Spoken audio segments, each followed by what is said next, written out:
gente. Nos vemos en una edición de Juega con Nativa.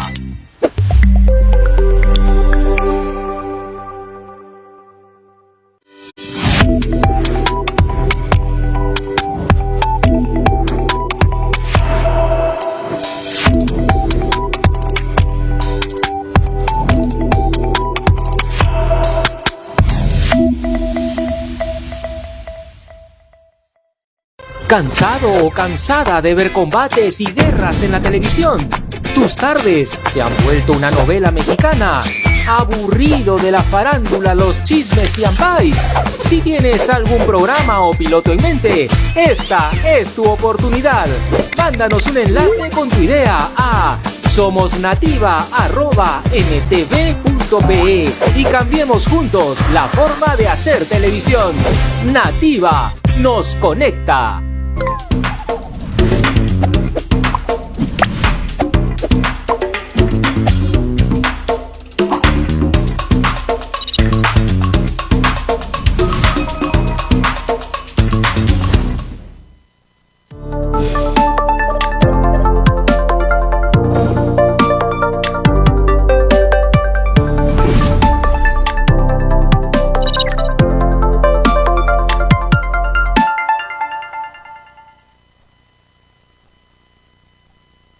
Les saluda a Carlos Anderson para presentar una nueva edición del conversatorio del Instituto del Futuro. Vamos a hablar sobre el futuro de algo que tiene que ver con estar en un canal de televisión, por ejemplo, ¿no? Es decir, el mundo del periodismo. Y para poder, digamos, entrever hacia dónde se encamina este mundo que hoy en día está en una situación relativamente complicada, vamos a conversar con Javier Monroy, presidente ejecutivo de Extramedios, también con José Salazar, CEO de Proel y director de Villafañe, Perú.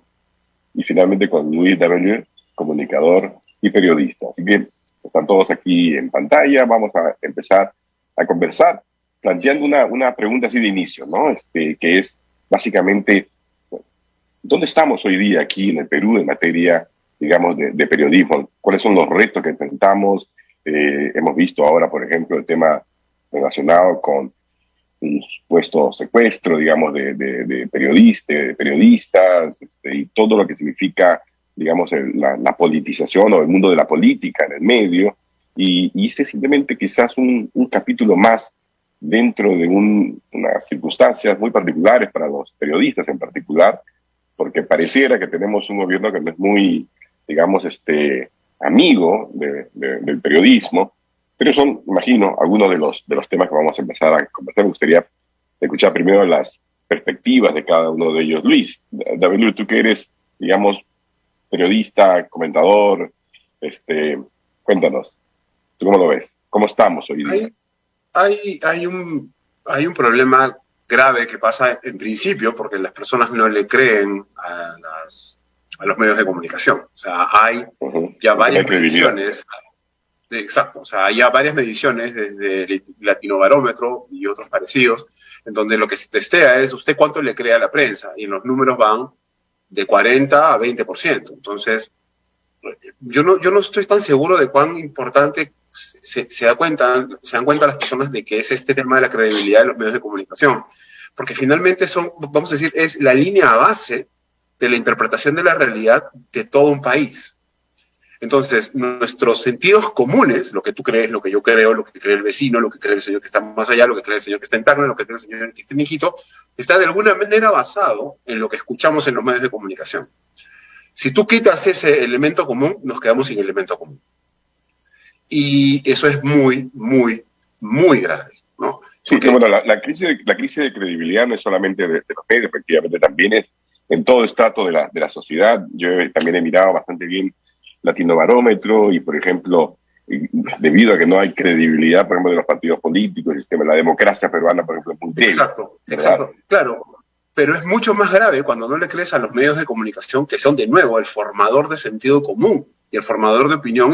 O sea, es mucho más grave que no le creas a él a que no le creas al alcalde. Al alcalde ya no le creemos hace 40 años por default, ¿no? O sea, ya vemos un político y asumimos de frente que hay que creerle la mitad o 2/3 partes o 1/3 parte. Pero en los medios de comunicación es mucho más grave, de nuevo, porque porque genera sentidos comunes a lo largo y ancho de la sociedad. Entonces nos quedamos sin eso. Y en ese sentido, entonces, ¿por qué es que hay tan poca credibilidad de los medios de comunicación? ¿Qué es lo que ha pasado? No sé si José Salazar piensa, igual que Luis, que efectivamente hay una crisis de credibilidad y que por lo tanto estamos donde estamos justamente por eso. Hola Carlos, muchas gracias por la invitación. Buenas tardes a todos los colegas. Mira, yo creo que hay que situar esta situación en un contexto más global. Para empezar, empiezo con una confesión personal. Yo he tratado de suscribirme a ¿cómo se llama?, diarios impresos, y me costó un montón en pandemia. Simplemente me llegaban los periódicos y como muchas personas decidimos cancelar la suscripción, además porque ya yo no leo periódicos, ¿no? Es decir, mi forma de enterarme del mundo es a través de lo que tú decías al comienzo, las plataformas digitales, los podcasts, ¿no? Entonces yo ya no me interesa, para informarme, no me interesa leer los periódicos, ¿no? Tengo otros medios de comunicación. Entonces, ¿cómo han nacido estos otros medios de comunicación? En un entorno tecnológico que ha venido de una manera disruptiva a cambiar la forma como la prensa en general está ofreciendo hoy día las noticias, ¿no? Por tanto, ahí ya yo tengo un cambio.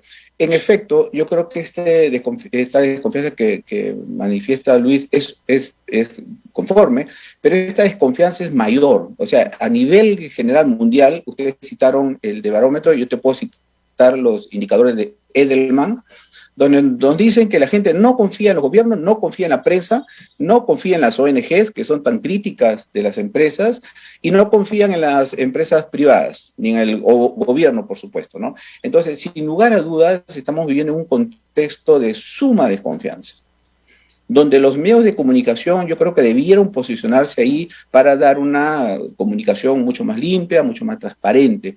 Durante la época del COVID, me parece, por ejemplo, algunos batallaron de una manera mejor y otros, pero me parece como que no supieron tampoco suplir esa gran tonelada de fake news que aparecieron respecto al COVID, ¿no? Entonces, claro, libraron en algunos casos batallas perdidas.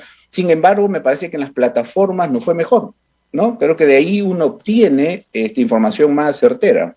¿Te parece? O sea, ese es un poco el tema, esa es un poco la pregunta fundamental, porque si lo que señalaba Luis, y también señalas tú, que el gran problema es la credibilidad, vemos que efectivamente en las plataformas también es muy fácil, pero muy fácil mentir sin ningún problema, ¿no? Crear los fake news, los deep fakes, esas noticias falsas, por ejemplo, donde uno pareciera decir algo que nunca dijo, pero que una composición. No hay más bien allí probabilidades de que la falta de credibilidad sea mayor, incluso a través de las plataformas, que además no tienen responsabilidad, ni tampoco saben, tampoco existen mecanismos, digamos, para hacerles responsable por lo que finalmente emiten. Javier Monroy. Perdón, como que le doy la palabra a Javier. Está bien, solamente de repente sí. Corregir. Cuando decía plataforma, en verdad no me refería solo a las redes sociales, me refería al periodismo digital. Me refería a eso, no tanto a las redes. Ya. Javier. Sí, ¿qué tal, Carlos, amigos? Bueno, nos hemos cansado. Estamos hartos de hablar de la crisis de representación de quienes gobiernan y de quienes están en todos los estamentos y las autoridades y las instancias de gobierno y qué sé yo.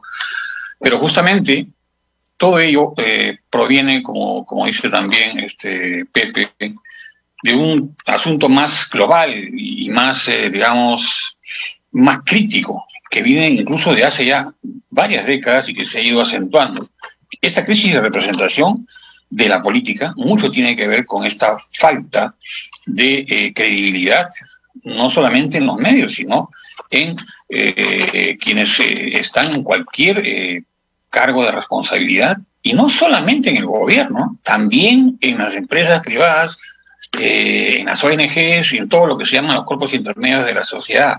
Es decir, esta crisis de credibilidad y de representación es absolutamente transversal a la sociedad. Evidentemente, ponemos énfasis y ponemos el acento en los medios porque es la parte más visible y porque, digamos, por definición está considerada pues la instancia que conecta, ¿no es cierto?, a ciudadanos con autoridades o con entidades del gobierno o con cualquier tipo de organización macro, ¿no? Pero realmente yo iría más allá. Yo iría a decir que no debemos alarmarnos tanto cuando hablamos de la crisis de representación de los medios, porque ya la racionalidad según la cual confiaban los ciudadanos en los medios para formarse una opinión, es decir, un juicio de valor en torno a las cosas que pasan, que muchas veces muchas de ellas afectan su calidad de vida, ahora ya esa racionalidad ha cambiado, se ha transformado completamente, hay una ruptura de paradigmas, justamente porque ya no se está confiando en los medios y ya no se toman como punto de referencia. ¿Ya? Y no solamente porque ahora estamos en un trasvase hacia el periodismo de plataformas, ¿no es cierto?, sino que también hay un cambio de representación y de credibilidad hacia otras esferas de la comunicación humana. De acuerdo. Javier, pero a ver, yo he planteado hoy día, evidentemente, la crisis de credibilidad y de representación es generalizada, ¿no? O sea, realmente, como bien lo ha dicho Niall Ferguson, ¿no? En un libro no muy lejano, más bien relativamente reciente, realmente estamos en un proceso de descomposición de todos los valores que han significado los pilares, digamos, de la sociedad occidental, incluyendo el tema de los medios, ¿no? Y todo otro aspecto realmente de la sociedad, entre comillas, civilizada. Pero hemos tocado hoy día el futuro del periodismo, porque pareciera que estuviera amenazado a través de en el caso local, por lo menos, hemos empezado por la parte local, ¿no? Por un proyecto de ley que básicamente, por ejemplo, castigaría, ¿no?, el hecho de que Louis W. Hoy día le llegara una información clave acerca, ¿no?, de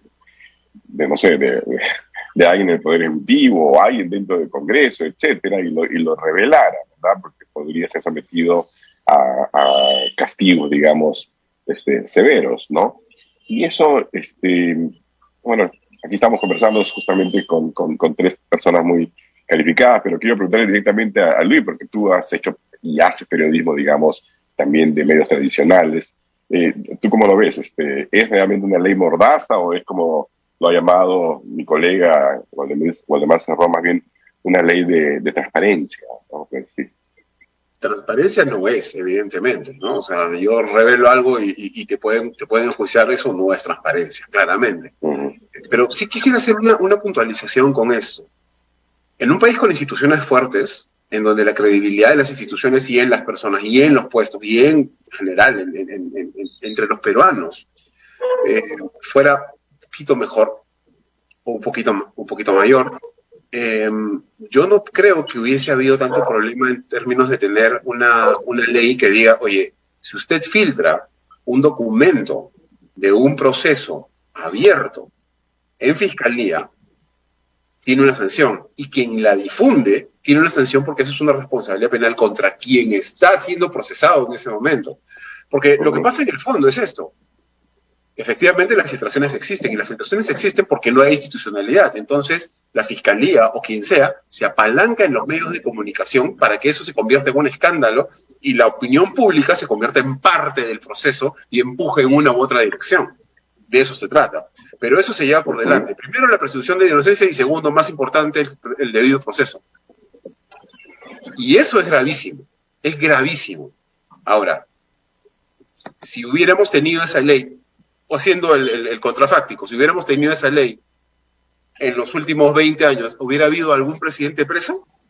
Ninguno. No. Exacto. Ninguno. Entonces, ese es el balance que hay que hacer en el fondo, ¿no? No, totalmente de acuerdo. Existe, mejor dicho, la necesidad de que no exista esa ley es simplemente como un reflejo de que tenemos instituciones por todos lados que hacen agua, ¿no? Incluyendo el Ministerio Público, etcétera. Eso yo lo tengo clarísimo, ¿no?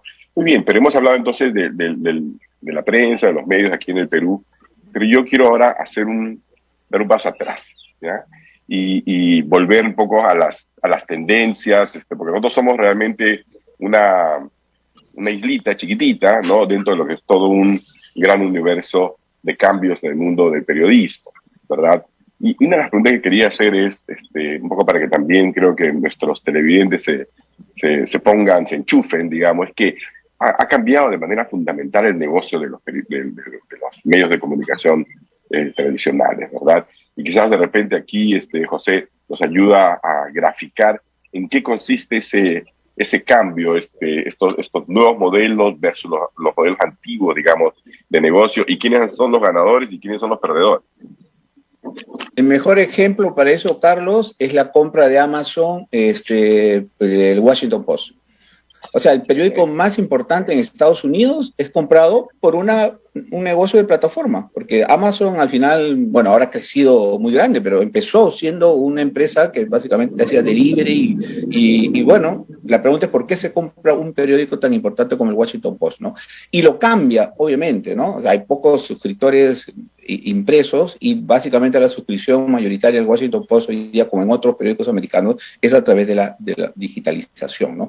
Entonces, al comienzo hablamos de la desconfianza y yo mencioné por ahí el tema de la tecnología, ¿no? Y te lo dije en forma disruptiva porque creo que ese fenómeno es lo que más ha afectado a la prensa. Y ahora, los periodistas de alguna manera también han tardado un poco en adaptarse a esos nuevos rumbos.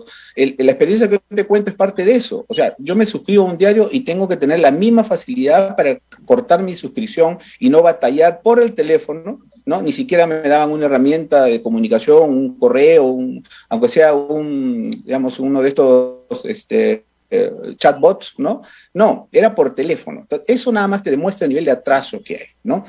Ahora, pero también creo que no debemos de alguna manera dejar, Carlos, de analizar también el papel de los propios periodistas, ¿no? Y nos podemos situar, para no irnos tan atrás, podemos situarnos básicamente en cuál fue la función de la prensa en la campaña electoral, ¿no? Que de alguna manera es la madre de todos los problemas que tenemos hoy día de enfrentamiento entre el poder y la prensa, porque nace ahí, justificada o no, ¿no? Porque a mí me parece que también el discurso del gobierno exagera cuando Pedro Castillo dice, no, que la prensa lo trató mal y tal. Bueno, cierta prensa lo hizo, pero también tuvo prensa amiga que lo acompañó y estuvo con él, ¿no es cierto? Pero bueno. Y en general, más bien, la prensa lo ignoró de primera vuelta. O sea, y no pasó por el tamiz, digamos, de escrutinio que tuvieron otros candidatos, ¿no? Por supuesto, ¿no? Pero claro, es un lenguaje es una narrativa que tiene aceptación, porque además el nivel de percepción de los medios de comunicación tampoco no es tan bueno, ¿no? Entonces, además, miren una de las tantas recomendaciones que hizo el equipo de relatoría que vino de la Comisión Interamericana de Derechos Humanos en mayo a levantar información. Y uno de los aspectos que analice justamente, ¿no? Esta presión, y lo llama así, presión editorial, ¿no? De algunos medios de comunicación sobre sus propios periodistas, ¿no? Entonces, yo creo que ahí podemos hablar más, y todavía tenemos más tela por cortar, del papel mismo del periodista en toda esta crisis que estamos enfrentando actualmente, ¿no? Bueno, pero, a ver, sí, el periodista, ¿no? O sea, los periodistas en todas partes del mundo creo que son más o menos iguales, dependiendo, digamos, del ambiente en el que están. Quizás el cambio más importante de las últimas 2 décadas quizás sea el multitasking, ¿no? Periodistas que antes eran muy especializados en un solo tema, que solamente escribían, otros que solamente buscaban información. Hoy en día tienen que hacer absolutamente de todo. Pero yo quería más bien dejar en claro cuál es el cambio fundamental en materia de negocio. ¿Por qué es que la mayoría de diarios, de canales de televisión, de emisoras de radio, por ejemplo, están semiquebradas o quebradas o en camino hacia... ¿Qué es lo que ha cambiado de manera radical en los modelos de negocio? Javier, de repente tú puedes ilustrarnos. Sí, pero sí, Carlos, antes quería hacer una referencia a este tema de la llamada ley Mordaza, ¿no? Que en realidad no conocemos los detalles, no conocemos el texto enteramente, pero evidentemente nadie podría estar a favor de una ley que va a, menoscabar la capacidad o la posibilidad de los periodistas de acceder a información importante para ser transmitida a los ciudadanos, ¿no? Pero tampoco hay que perder de vista que el tema de la reserva del proceso y la presunción de inocencia, como se ha mencionado, no pueden no pueden simplemente pasarse por encima, no pueden ser aplastados por el tema de la tutela jurídica de un derecho sobre otro. Es decir, ¿por qué el acceso a la información tendría que ser un derecho tutelado mayor que el de la reserva del proceso? Porque si un fiscal, un juez o un policía, ¿no es cierto?, filtran información a los medios y como consecuencia de eso, esa investigación se ve comprometida y muchos de los que están involucrados pueden darse a la fuga o pueden poner, digamos, patrimonio, caudales o pruebas o evidencias a buen recaudo como producto de la revelación de esa fuente, no de la fuente, sino de la información. Entonces, tenemos que revisar nuestras convicciones sobre eso. No estoy diciendo que sea la maravilla lo que es esta ley, tendríamos que conocer el texto, pero solamente una diligencia en ese sentido. No, de acuerdo, pero solamente para poder, digamos, cerrar el punto, ¿no? Que es lo que señaló Luis, y yo estoy totalmente de acuerdo con él. En realidad es que, si bien es cierto que esto es una situación que no debería darse, no debería ser normal que un fiscal filtre información a la prensa de un proceso que está, digamos, eso no debería ser normal, no debería ser aceptado, debería ser, digamos, hasta creo que castigado administrativamente, si que saben quién es, ¿verdad? Pero el derecho, digamos, a difundir que tienen los periodistas es un poquito diferente. O sea, tú no eres el que está filtrando, tú estás siendo receptor de una determinada información. Y esto sucede porque tenemos un sistema donde en muchos casos la fiscalía, digamos, dentro de la propia fiscalía se han constituido en el pasado, ¿no? Mecanismos que hacen que ciertas investigaciones sencillamente pasen a dormir o no sean digamos, detenidas, etcétera. Entonces, en busca del bienestar mayor, algunos deciden que, caramba, o lo pongo en público porque si no, sencillamente no se va a conocer. Esa es la realidad. O sea, es un tema entre el mundo ideal y el mundo real. Pero eso vamos a tratar en algún otro momento. Ahora yo quiero centrarme entonces. Como ninguno de ustedes lo ha dicho, yo lo voy a decir. A ver, si me permiten, rápidamente. ¿Qué es lo que ha cambiado en el tema, digamos, de los modelos de negocio? Pues que los diarios, los medios de comunicación tradicionales, que son los que le pagan a los periodistas para buscar la información, para analizarla, etcétera, tienen todos los costos. Pero la mayor parte de los ingresos se la llevan, ¿no? Lo capturan, digamos, las plataformas. Pues las plataformas a las que todos accedemos no gastan en generar información, no en el contenido, nada por el estilo, pero sí se benefician, digamos, del uso de esos contenidos a través justamente de su plataforma. Eso es lo que ha cambiado de manera fundamental. Hay algunas excepciones en términos de medios que han logrado, digamos, por un lado, mantener la esencia de su investigación, de su carácter, ¿no? Y monetizarlo. Y me refiero básicamente a medios anglosajones, como son el The Economist, el Wall Street Journal, el Washington Post, de repente, ¿no? La BBC de Londres, aunque ellos no tienen necesariamente un objetivo de esa naturaleza, ¿no? Hacer una entidad de carácter público británico, pero digamos son pocas las que han podido sobrevivir y monetizar, digamos, la calidad de sus investigaciones y de sus publicaciones, y eso no sucede, por ejemplo, en el Perú, o me equivoco, Luis David.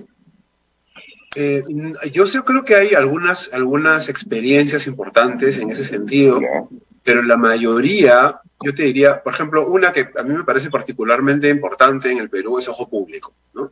Ojo Público es una plataforma formada por periodistas que pertenecieron hace muchos años a la unidad de investigación del Diario El Comercio. Cuando Fritz Dubois cerró la unidad de investigación, ellos salieron y formaron Ojo Público. Y desde entonces han tenido 40 premios, incluyendo un Pulitzer.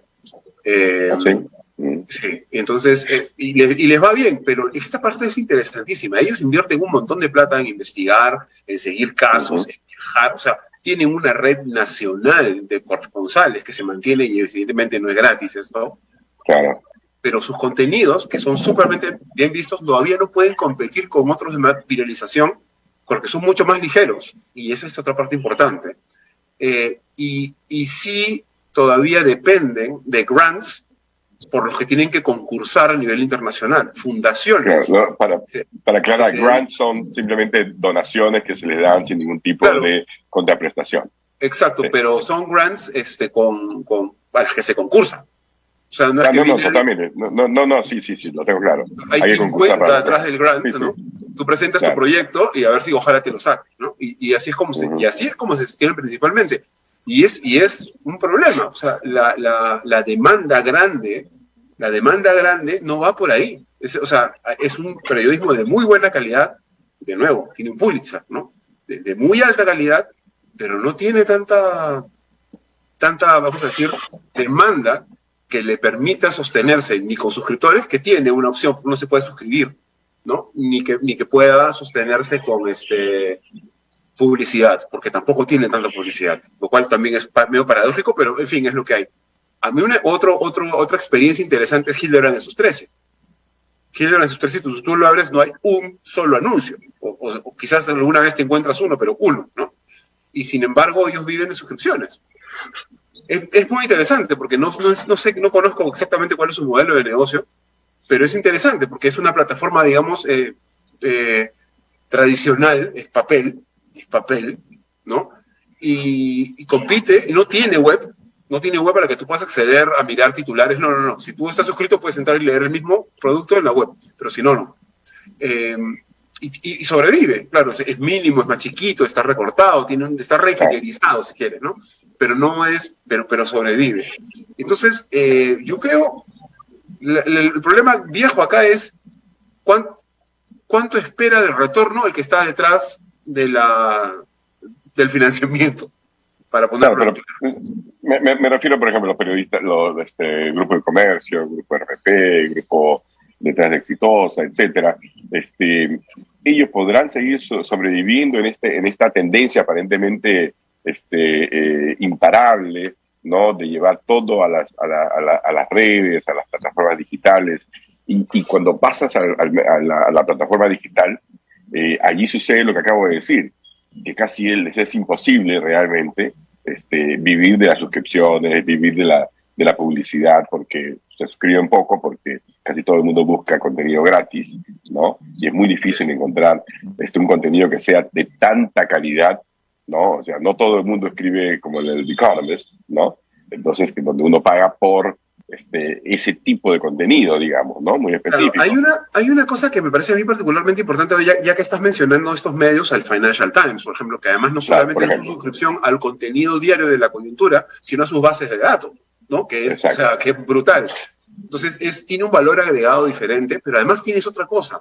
El New York Times, el Wall Street Journal, cualquiera de ellos, su audiencia es global.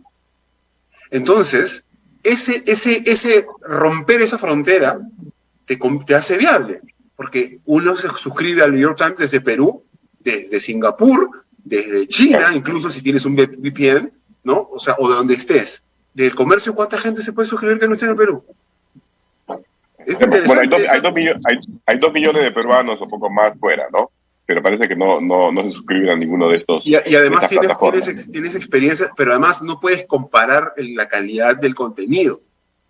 Y termina siendo un círculo vicioso. José, entonces, en ese sentido, José, ¿tú cómo ves? ¿Están destinados, digamos, los medios a seguir, digamos, en este estado famélico, sin mayores ingresos, porque la gente no paga realmente mucho por suscripción? Y yo sé que hay suscripción. Llegamos tarde, en realidad, al mercado de suscripción. Yo recuerdo perfectamente bien, por ejemplo, haber sido en algún momento asesor del Grupo El Colombiano en Colombia, que es un grupo que además tiene la República es un diario financiero allá en Colombia, ¿no? Y yo recuerdo que nunca encontraba, estoy hablando de hace 15 años, 15 años atrás, yo decía, ¿dónde puedo comprar un periódico?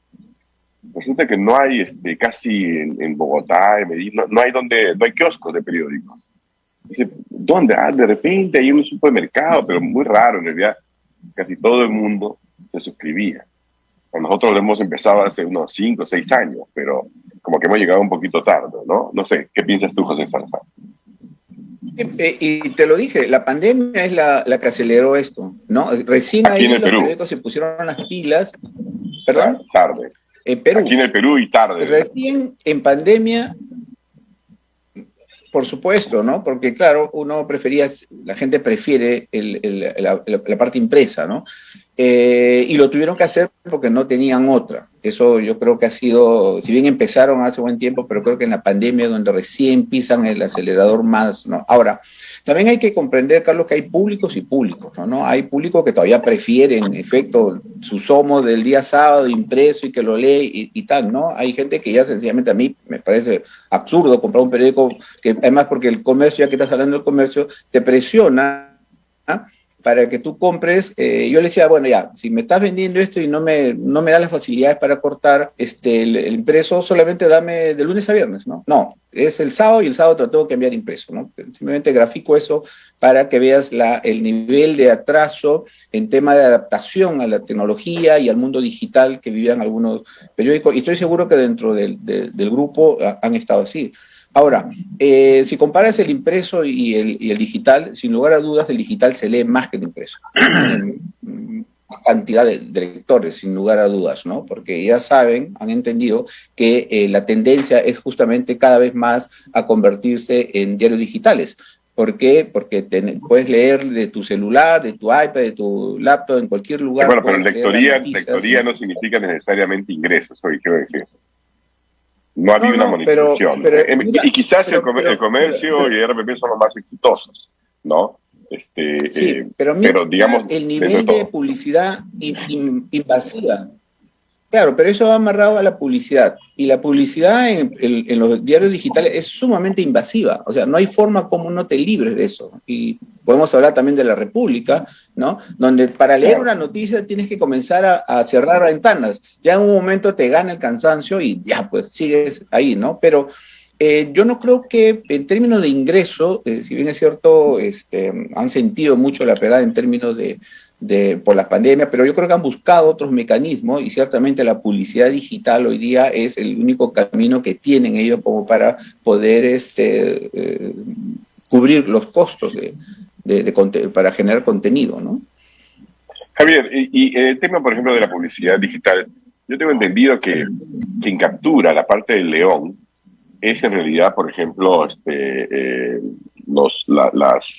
¿cómo llaman? Las plataformas mismas, ¿no? Google, Facebook, ese tipo de grandes plataformas. Y que los generadores de contenido, digamos, no son tan efectivos en monetizarlo. ¿Estoy equivocado? Sí, no, pero en realidad esa racionalidad de el trasvase de lo que es la búsqueda de atención del público, de las audiencias, hacia las plataformas digitales va a continuar, y la racionalidad de eso y la base de eso es la producción de contenidos de interés, de utilidad y de aplicación práctica.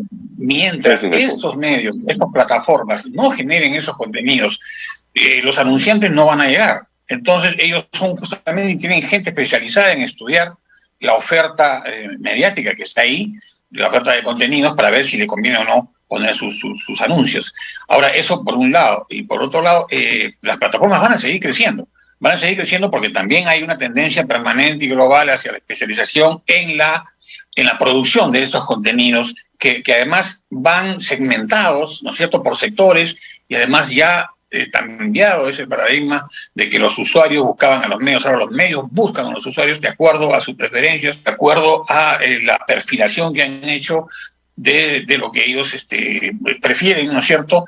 Entonces eso va a continuar, y eso en gran medida los medios tradicionales tienen que ir adaptándose. Ahora, no hay que olvidar tampoco, Carlos y amigos, que en general, a pesar de que ya no ponen y sacan presidentes como antes, el sistema de medios tradicionales todavía es potente, todavía es poderoso, ¿no es cierto?, en gran parte también por la concentración patrimonial que existe y por su dominio de mercado. Entonces, eso también va generando una mejor capacidad de ganar audiencias nuevas incluso, ¿no es cierto? Y también hacer que las audiencias tradicionales se vengan hacia donde ellos están con este nuevo modelo de negocios y nuevo modelo de producción de noticias.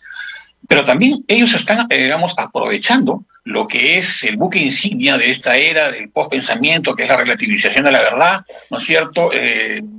y la propagación del sesgo de conformidad, que no es otra cosa que adecuar o acomodar, digamos, las noticias a los prejuicios individuales, ideológicos y a la idiosincrasia de cada uno. Entonces, todo este modelo está bien estudiado y bien aprovechado por los medios, incluso, y hay un modelo y un mecanismo de captación de nuevos clientes y de negocios justamente basados en esta nueva racionalidad. Interesante. Yo, por supuesto, mencioné estos medios anglosajones en particular porque son reconocidos como los modelos, digamos, de transformación de medio tradicional a medio digital más exitosos desde el punto de vista financiero, ¿no? Cuando uno ve, y he visto algunos estudios, definitivamente el Partido Economist le has dedicado, pues, es lo mejor que le pudo haber pasado, porque venden contenido muy particular y altamente valorado, lo mismo por el Financial Times y todos estos, digamos, medios de comunicación especializados, ¿no? Luis nos habló de ojo público, ¿no? Y yo creo que todo esto demuestra lo que también acaba de decir Javier, la importancia de la calidad de los contenidos, ¿no? Para poder, digamos, marcar una diferencia y hacer que el modelo empiece a funcionar. Pero, como lo ha señalado también Luis, no tenemos medios que sean globales. El Comercio, la República Peruana no va a ver todo el mundo. Entonces, ¿qué otros cambios fundamentales se están dando en este mundo, en esta transformación, digamos, de lo físico a lo digital, Luis? Los podcasts, los videocasts, el TikTok, etcétera, son también medios alternativos, digamos, que pueden ser y deben ser utilizados por los medios tradicionales. Yo pienso que en realidad si tu razón de ser es coadyuvar a la construcción de ciudadanía a través de la difusión de información que es pertinente, importante y relevante para la construcción de ciudadanía, no deberías escatimar en qué medios utilizas para llegar a la gente con esa información. O sea, podría ser, sí, a través de podcast, puede ser, o sea, en algún momento no había ni una sola página web de ningún medio peruano en Internet a principios de los 90, ¿no es cierto? Y de pronto la primera creo que fue la del Comercio, si no me equivoco. Era una cosa muy rudimentaria, pero ahí estaba. Entonces, es exactamente así, ir avanzando. ¿Qué cosa? ¿Dónde está la...? Yo creo que lo que hay que hacer es darle la vuelta al asunto. No se compite ahora, o sea, la oferta y la demanda se ha movido el punto de equilibrio. Y ahora el asunto es todos los medios compiten por la atención. Hay muchos más medios que demandan mucho más atención que gente dispuesta a escucharlos. Entonces, ¿cómo te diferencias tú para ganar la atención de las personas? Eso para empezar. Y después tienes que cobrar, pensar cómo lo cobras. Entonces, el problema de la monetización, que está por un lado, pero que es fundamental, considerando que sin monetización no hay cómo financiar ningún experimento, salvo que sea, de nuevo, con algún tipo de subsidio de alguna clase. La forma en la que tú escoges llegar a tu público objetivo debería hacerte posible sostenerte. No sucede hoy día. Hay una cosa más importante que me olvidé de decir hace un rato, que tiene que ver también con el tema de la demanda de contenidos impresos particularmente, o en general de texto. Y es un hecho gravísimo y terrible. El último examen del Ministerio de Educación sobre la capacidad de comprensión de lectura de los chicos de secundaria, los chicos salían del colegio, solo el 14% entendía lo que leían. Entonces estás reventado. Menos de 2 personas de cada 10 entienden lo que leen en el Perú. Claramente, si quieres hacer un negocio, no va a ser vendiendo textos. Claramente, ¿no? Entonces tienes que ir por los lados alternativos, lo que tú decías. Tienes que hacer podcast, tienes que hacer programas, tienes que hacer contenido audiovisual que sea más fácilmente consumible y más fácilmente digerible también. Porque, de nuevo, ojo público, claro, pero allí vamos a un círculo ahora vicioso, ¿no? Porque estamos partiendo de lo que decía Javier, ¿no? Hoy en día los medios van y buscan, ¿no es cierto? Pero resulta que aquellos que buscan casi no saben, son muy limitados, digamos, en su capacidad de comprensión lectora o de sofisticación en términos de absorción de de información y por lo tanto la respuesta comercial, desde el punto de vista comercial, tiene sentido, y sea TikTok, podcast, todo muy mínimo, todo muy bonito, etcétera. Es algo que se conoce como la estupidización, digamos, de la comunicación, ¿no? Entonces, el dumbing down, le dicen en inglés, por lo menos. En el fondo, ¿no? Es junk information, o sea, es lo que tú, o sea, hay un asunto que también es gravísimo, y es el asunto, cuando tú compites por la atención, también compites por tiempo. ¿En cuántos segundos tienes tú, y esto está recontra estudiado también, cuántos segundos tienes tú para enganchar a tu televidente, o a tu oyente, o a tu lector, antes de que diga, o sea, que aburrido, chao, después de leer 3 líneas, escuchar 20 segundos, 15 segundos, 30 segundos, ¿cuánto? Entonces, eso es grave, y es un problema que solo se va a hacer peor, porque los generadores de contenido se multiplican como hormigas, cualquiera puede ser un generador de contenido, y alguno de esos le puede ligar, ¿cierto? Y puede funcionar. Y ese también compite con los medios grandes, porque si tú estás mirándolo a ese, ya no estás mirando el medio grande. Es excluyente. Claro, es mi caso. Es mi caso. A ver, José, cuéntanos tu caso. No, es que ese es mi caso y por ahí empecé. Pues yo dejé de leer porque primero, acuérdense, ya vimos el tema de contenido, ¿no? Para mí, cuando leo un periódico impreso, a mí me parece que me están estafando, ¿ya? Porque lo que veo ahí no es lo mismo y es una información desactualizada. Entonces los periódicos hoy ya compiten con la inmediatez de la información, la actualización del contenido y además yo, por tema de mi propia profesión quizás, yo de todas maneras he migrado a todas estas plataformas nuevas de periodismo, ¿no? Ya mencionaron Ojo Público, pero también está La Mula, está Epicentro, está El Vuelo, está Sábese Quien Pueda. Hay una gran cantidad de generadores de noticias que a mí me interesa. ¿Por qué? Porque una noticia de repente la veo en Twitter y si quiero ampliarla voy a la fuente, ¿no? Pero yo estoy buscando contexto, ¿no? Estoy buscando de alguna manera a alguien que me ayude a entender las cosas, ¿no? Y entonces ese contenido yo no lo encuentro en una prensa escrita y menos en la televisión. En la radio por ahí, ¿no? Pero en televisión pues es la estupidez más grande que tenemos hoy en términos de programas de televisión, ¿no? No tenemos un solo programa que uno pueda levantar la mano y decir, yo voy a ver la noche, ¿no? Entonces, yo zapeo, voy de acá a un par de canales y punto. No me informo en los medios, yo me informo por las redes sociales. Entonces, la competencia de los diarios está obviamente con el tema de la inmediatez. Además, en un mundo que no lo hemos mencionado, donde hoy día, tenemos tanta cantidad de información que no tenemos ni el tiempo, ¿no? Ni a veces ni las ganas de consumir toda esta información. Estamos infoxicados, ¿no? Genial, José. Dentro de todos los temas que hemos hablado, que tienen hemos dicho, una especie de paralelismo de las tendencias que se vienen dando en el mundo, ¿no? Y un poco su reflejo local. Es un reflejo pálido, casi siempre tardío, un poco distorsionado, ¿no? En el mundo también, otro fenómeno que se ha venido dando con todo este cambio de lo tradicional a lo digital, etcétera, es la participación de nuevas grandes fortunas, ¿no? El dueño, por supuesto, de Washington Post, en realidad es Jeff Bezos, no es necesariamente Amazon, es Jeff Bezos, ¿no?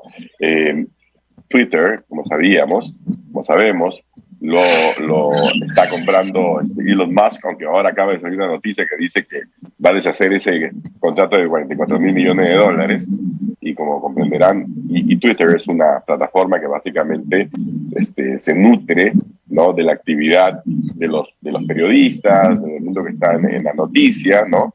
Yo que he estado metido muchos años en este mundo, les digo, les aseguro que de todas maneras va a comprar, solo que ahora va a comprar a 30 mil millones más o menos. Van a ver. Esta es una medida para desesperar. Rápido se cayó la inflación 10%, ¿no? Y aquí en el Perú, nuevamente como pálido reflejo de eso, hemos visto, por ejemplo, la fortuna de uno de los señores Wong, ¿no? Bravo Wong, en el caso de Willax, ¿no? Como tendencia, digamos, hacia adelante. ¿Creen ustedes que podemos esperar, digamos, alguien que pudiera decir, bueno, acabo de vender no mi unicornio, porque no hay unicornios en el Perú, pero mi empresa de internet, qué sé yo, y decir, voy a comprarme Ojo Público, por ejemplo, y invertir y convertirlo, ya que son un gran productor de contenido, convertirlo en algo realmente potente, etcétera. ¿Cree usted que vamos a ver eso hacia adelante o no? O sea, que esa tendencia allá afuera también se va a replicar aquí. Yo creo que todavía falta mucho para eso, ¿no? Todavía no están tan desarrollados los productos digitales de ese calibre como para hacer que sea una cuestión atractiva, ¿no? Pero yo también quería decir que hay una falsa dicotomía entre lo que es el dominio de la imagen, que es imperante en lo audiovisual, ¿no es cierto? Todo eso, todos lo sabemos, con lo que es el predominio del texto, ¿no? O sea, ambas son complementarias al final, porque la prensa escrita tiene que hacer más ejercicio de periodismo interpretativo para hacer su valor diferencial frente al dominio de las plataformas que van más por audiovisual. Y ahí está la posibilidad de generar mayores nichos de negocio y la posibilidad de monetizar más el mercado, ¿no? Luis, ¿tú cómo lo ves? ¿Te parece muy disparatado lo que he dicho? Que ahí, ¿me escuchas? Estás con el... Sí, ahora sí. Perdóname. Sí. ¿Me puedes repetir lo último? Porque se me no te preocupes. Te preguntaba si te parecía demasiado ridículo o totalmente fuera de foco lo que yo he dicho acerca de la posibilidad de que alguien con muchos millones, por haber vendido una de sus empresas, qué sé yo, decida ponerle, por ejemplo, comprarse ojo público y convertirlo en algo, digamos, potente. Es decir, si vamos a ver ese tipo de dinero también entrar al mundo de los medios de comunicación en el Perú. Hoy día no lo creo. O sea, porque salvo que lo estés haciendo como una especie de no sé, como de responsabilidad social, ¿no? Porque como negocio, yo no estoy tan seguro de que eso tenga, o sea, a esa escala, digo, meterle un montón de plata a ojo público para que, no estoy seguro si tiene la posibilidad de... Digo ojo público por decir, ¿no? Realmente a uno no, en general, o sea, yo no sé si se ha inventado todavía el modelo de negocio de medios en el Perú que funcione súper bien en ese sentido. La Encerrona es un gran ejemplo de La Encerrona, de Marcos Cifuentes. No, sí, aunque ahí habría que preguntarle a Marcos Cifuentes a ver si está dispuesto, por ejemplo, a revelar sus cuentas para ver qué tan rentable es su Les va súper bien, ¿no? Porque son 5 personas, o sea, lo que decías tú al principio, más bien. La infraestructura es mínima, son 5 personas, tengo entendido que todas ganan relativamente bien, y perfecto. Y bueno, y entonces, pero de nuevo, si eso lo escalas, si lo haces mucho más grande, ¿seguiría siendo igual de rentable? Ya no sé, ¿no? Ese es el tema. Okay.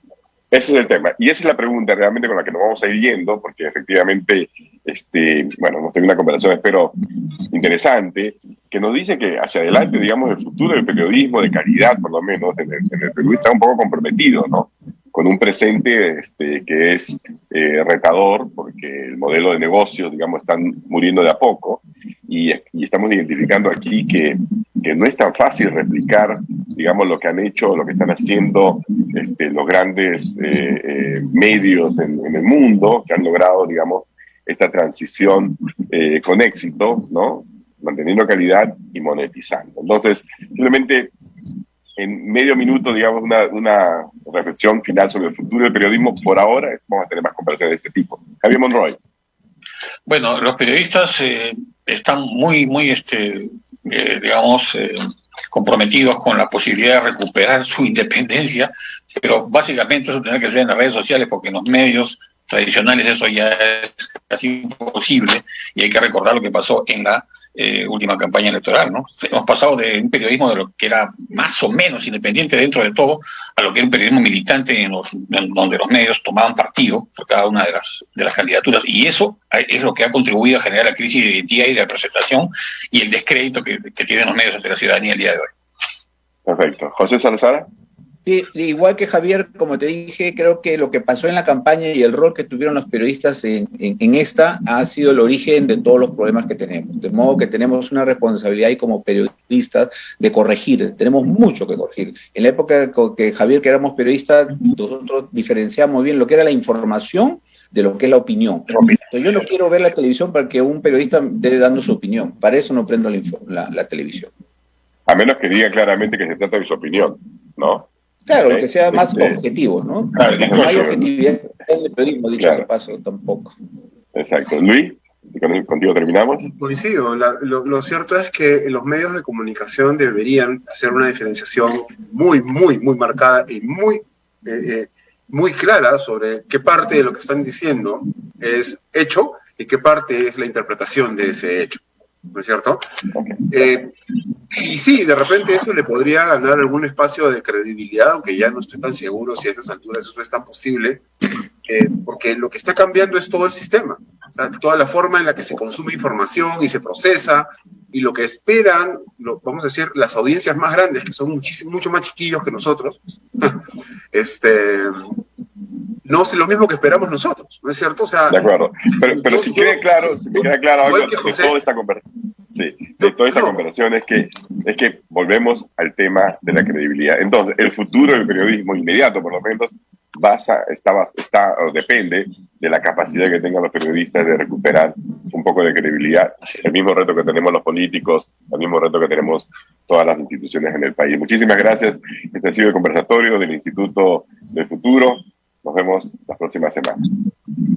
Chao, chao. Estén bien. Chao. Muchas gracias. Hasta luego.